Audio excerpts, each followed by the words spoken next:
बेटियों के लिए तो खड़ा ही होना पड़ेगा, है ना। पहले तो किसी लड़के को ही खड़ा होना पड़ता है सहारा देने के लिए, राखी बांधने की जो परंपरा चलाई गई है उसको निभाने के लिए, कि नहीं। उसका दायित्व निर्वहन तो उसी को करना पड़ेगा जो भाई के रूप में खड़ा है ना।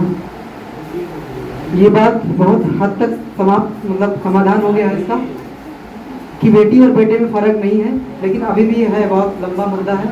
हमको इसे ठीक करना पड़ेगा, एक समस्या की तरह से है, और हमको लड़के इसको पाना पड़ेगा, ताकि आने वाले बच्चों को ये ना देखना पड़े कि हाँ दोनों में क्या डिफरेंस है। ये भी ना पढ़ना पड़े कि लड़की, ये ना कहना पड़े कि बेटा बेटी एक समान। जब भी हमको कहने की जरूरत पड़े कि बेटा बेटी एक समान, इसका मतलब है नहीं, ये हमको करना है। जब हम नारे में गाते हैं नारी नर और नारी एक समान, इसका मतलब है नहीं, हमको करना है ना। तो पाँव दोनों सलामत है मगर चलने नहीं देते, है दीपक तेल और बाती मगर जलने नहीं देते। वो कहते हैं कि बेटी है हमारे राष्ट्र का गौरव, किसी भी शर्त पर लेकिन उसे पलने नहीं देते। जब बाहर निकल के जाना होता है तो उसे जाने नहीं देते, आपको पता है। आप लोग यहाँ पे आके आसानी से बैठ गए हो, लगता होगा कि थोड़ा देर हो गया है, ज़्यादा हो रहा है, लेकिन कितने सारे ऐसे लोग हैं जो आने नहीं पाए। ऐसे बहुतों को हम जानते, फ़ोन किया, सर जी मम्मी नहीं आने देंगे, पापा नहीं, गुस्सा कर रहे हैं। तो किस बात के लिए? हमारे लिए तो उतनी गुस्सा नहीं करते पापा, फिर मेरी बहन के लिए क्यों गुस्सा कर रहे हैं? बस वही बात है। तो हमको लड़के ये पाना पड़ेगा, दिखाना पड़ेगा कि हाँ वो जो लड़के के लिए है उससे भी ज़्यादा लड़की के लिए हो तो ज़्यादा अच्छा रहेगा, है ना। वो जो मान्यता है, लोगों का भ्रम तोड़ना पड़ेगा। नहीं तोड़ेंगे हम लोग तो बस वही हो जाएगा, हमारी वजह से कुछ लोगों का और छीन लिया जाएगा जिनको मिलना है। तो वहाँ सब्जी काटे हैं, सब्जी है तो ठीक है। अब बस मूल बात पे आते हैं, क्या करना था हम लोगों को, कि जो भी यहाँ का मूल उद्देश्य था, आज का विशेष गुरु पूर्णिमा के इस पावन पर्व पर, विशेष पर्व पर, एक अद्वितीय और अनोखे अवसर पर हम लोग उपस्थित हुए हैं। उस समय हमको क्या करना है, तो कुछ विशेष कार्यों का आवंटन करना है, कुछ दायित्व, कुछ जिम्मेदारी हम लोगों को सौंपनी है। सर जी सौंपेंगे और कुछ विशेष बातों के बारे में बताना है कि क्या काम हमको कैसे समाज में आने वाले समय में और आज से अभी से कैसे करना है, वो सर जी इसके बारे में हम लोग का मार्गदर्शन करेंगे। हम चाहते हैं सर जी आए और सीधे सीधे उस बात की बातें, तो समय बहुत हो चुका है।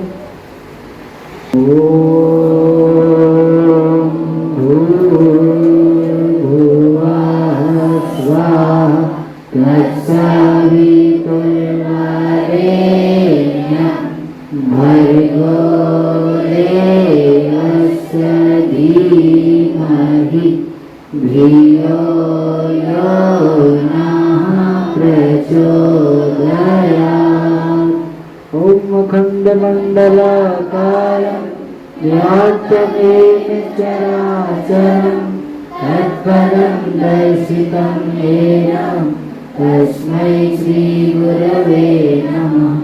मातृवक्त्रालयते च पितृरत्नार्गदर्शिता नमोऽस्तु गुरुसत्तायै श्रद्धा प्रज्ञायुताश्रय श्रद्धा प्रज्ञायुताश्रय। सबसे पहले परिचय से कार्यक्रम प्रारंभ करेंगे।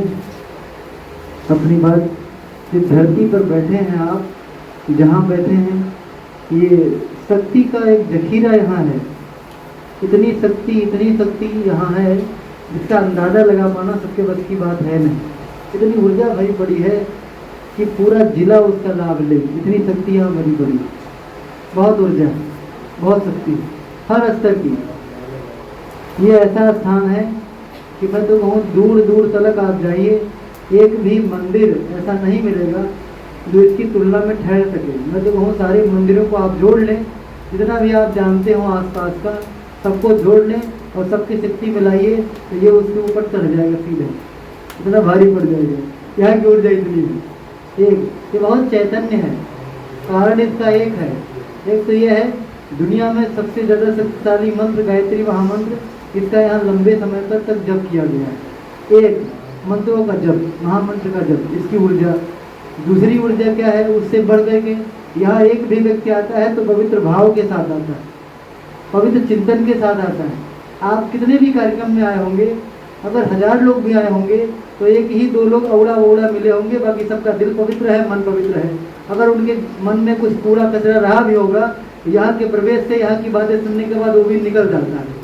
हम इक्का दुक्का की बात नहीं करते, पर लगभग तो यहाँ जितने लोग भी आते हैं पवित्र भाव से आते हैं, पवित्र विचार ले करके जाते हैं। तो इस तरह से यहाँ की तरंगे, यहाँ का वातावरण बहुत प्रखर, बहुत तेजस्वी है। दूसरी बात, तीसरी इससे भी महत्वपूर्ण बात यह है, परम पूज्य गुरुदेव जिनको हम महाकाल जानते हैं, अपने गुरुदेव जिनको हम भगवान जानते हैं, उनका चरण यहाँ है। सब लोगों ने दर्शन भी किया है, चरण का दर्शन किया है। तो जिनका साक्षात यहाँ आगमन हो गया हो, वो उनकी इच्छा से चल रहा है, उनकी योजना से चल रहा है, उनकी शक्ति से संचालित हो रहा है। सीधे इस तरह से यहाँ ऊर्जा व्याप्त है। एक कदम और जाइए तो ये पता पड़ेगा, ये राम जी की धरती है, भगवान वशिष्ठ की धरती है, ये सिंगी ऋषि की धरती है। यहाँ उनकी तपस्थली रही है, ये सामान्य क्षेत्र नहीं है। यहाँ की गर्मी, यहाँ के तपन, यहाँ का संस्कार, यहाँ की ऊर्जा इतनी अच्छी है कि दूर दूर तक इसका प्रकाश फैल करके जाता है, इसका तेज फैल करके जाता है। आने वाले समय में आप ये अनुभव करेंगे कि कितने बड़े बड़े लोग आकर के यहाँ से मार्गदर्शन प्राप्त करके जाते हैं, अपनी डूबी हुई नैया को पार कराने के लिए यहाँ आते हैं। इतना ज़्यादा यहाँ साधन संपदा बड़ी बड़ी है। ठीक है, तो यहाँ की सारी विशेषताएं यहाँ हैं, यहाँ की हैं। और अब हमको करना क्या है, सबसे बड़ी बात तो ये, एक एक बात को कान खोल करके सुनिए। हम आप लोग चाहें तो सबकी तरह कर सकते हैं। सामान्य आदमी का जीवन, बच्चा पेट से बाहर निकल के आया, पैदा हुआ और उसको टॉफी बिस्कुट खिलाया गया, दूध पिलाया गया, कपड़े पहनाए गए, दुलार किया गया, प्यार किया गया, स्कूल भेज दिया गया, पढ़ा लिखा, नंबर पाया, किशोरावस्था पार किया, नौकरी पाया, पैसे कमाया, मकान बनाया, शादी किया, बच्चे पैदा हो गए, उनको भी यही सीरियस में दौड़ा दिया।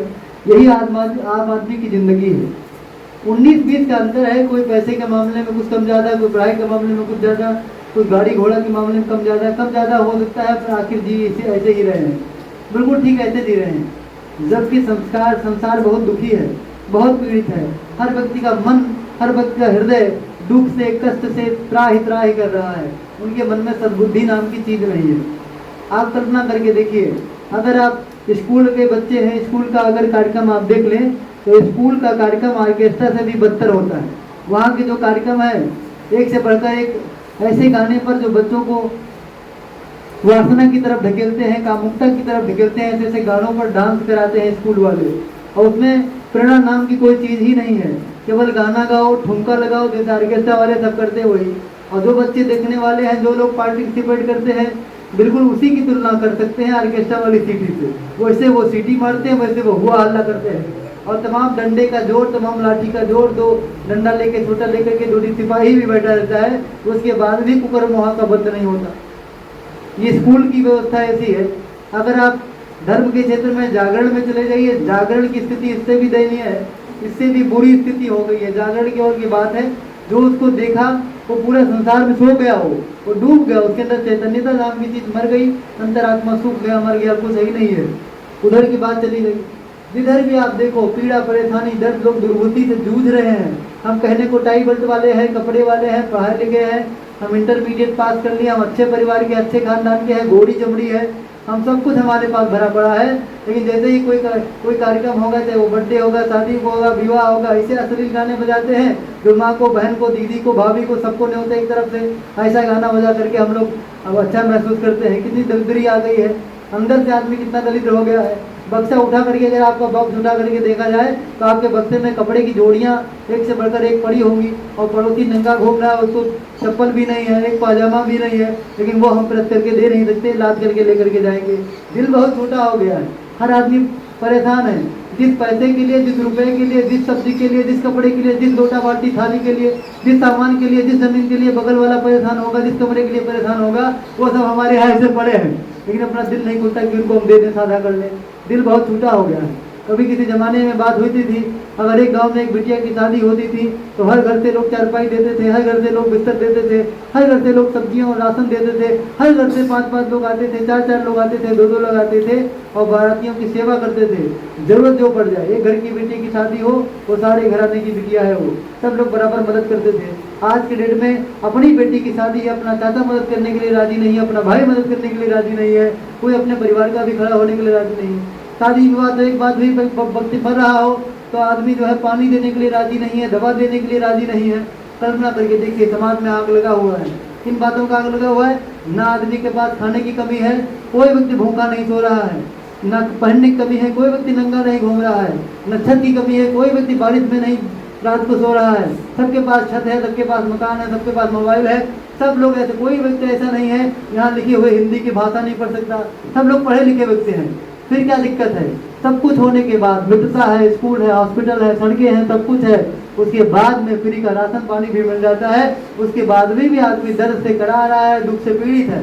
क्यों? क्योंकि आदमी का दिल छोटा हो गया है, आदमी के हृदय में प्यार मर गया है, संवेदना सूख गई है, मस्तिष्क का विचार चला गया है, वो टूट फूट गया है। और हम आपको ये जिम्मेदारी लेनी पड़ेगी। हम आप लोग पढ़ाई कम करें, ज़्यादा करें, नंबर कम पाएँ, ज़्यादा करें, ज़्यादा पाएँ, फर्क नहीं पड़ता है। हम कष्ट पे कष्ट रहते जाए, कोई फर्क नहीं पड़ता है। लेकिन इस समस्या का समाधान हमको करना ही पड़ेगा।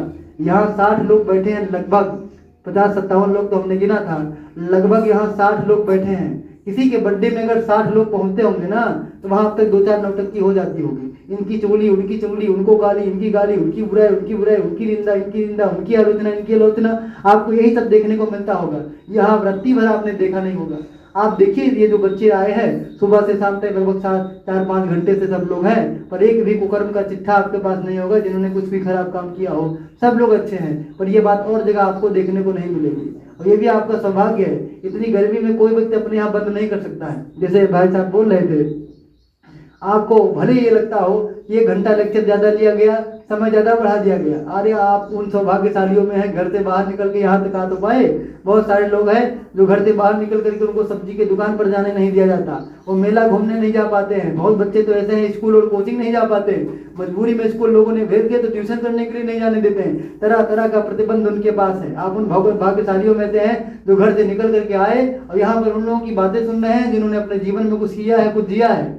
जो कुछ बोला केवल बात ही नहीं है, कथनी करनी का बहुत कुछ भेद मिटाया है, कथनी करनी में एक बनाया है। हम 100% की गारंटी तो नहीं ले सकते, लेकिन बहुत लोगों ने 70-80% किया है। जबकि ये व्यक्ति अभी का भी कोई बात बोलता हो तुरंत झूठ बोल देता है। पूछ लो फोन से, भैया कहाँ पहुँचे हो? पहुँचा होगा अयोध्या, बोल देगा मैं मखौड़ा पहुँचा हूँ। और हम उसके बाद प्रार्थना भी करें तो मखौड़े चले जाओ दादा। अच्छा